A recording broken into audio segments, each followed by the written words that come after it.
Okay, so usapang Bitcoin naman tayo. And from here, no, 4 hour time frame. Okay, so what are we expecting from Bitcoin? Okay, so with everyone else going up and ito nga si Bitcoin, no? So previously, we had a buy trade signals here. Okay, so way back 61,000, and it's actually on a target profit na. Okay, so dito, this is a very strong resistance. Okay, as you can see here, meron siyang resistance dito.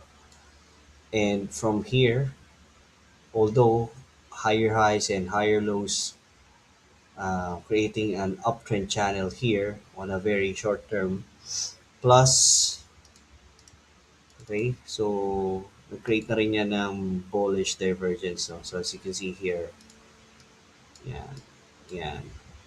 Plus, double bottom formation, breakout, retest, etc. Okay. Also, meron ding, kung makikita nyo dito, this was a previous support, and now it became a resistance. Okay.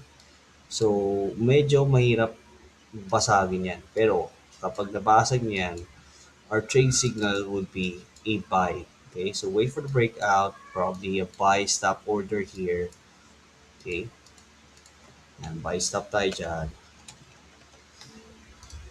Yan. Buy stop tayo dyan, and once it hits, wait for a retest. If you're in a market execution, you can wait for a retest. But if you are on a pending order, you can do so. All right, so this is on an H4 time frame.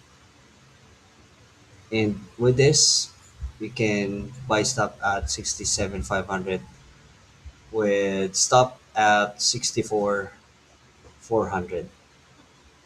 Okay. And targeting this 75, 74, it is going to be a 1 is to 2 risk to reward ratio. Okay, so why that? Because here, meron tayong mga support and resistance levels, and also it's a psychological level, right? So this on an H4 time frame. Also, if you're gonna take a look at that, okay, so that 67,000 level is actually a very strong resistance talaga. Okay, yan. If Bitcoin is going to move sideways from here, yan yung babasagin niya. Okay, so once, kung medyo sigurista kayo, you wait for a breakout, breakout here, and then retest before going up. Okay, so that's our plan. So again, we don't need to do anything right now kasi syempre, we are still on a pending order. Okay, generally it's still on a downtrend. Okay, downtrend pa rin. Unless it breaks this, it's going to be a market.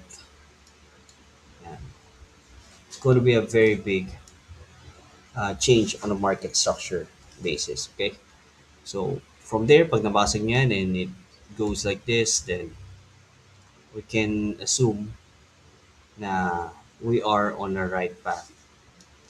Yan, pataas. Okay? But right now, sinisimulan na natin, no? Yun nga, we are dipping our feet sa Bitcoin with buy orders. Yan, basta ma-breakout niya lang. Okay? That's it for our Bitcoin outlook.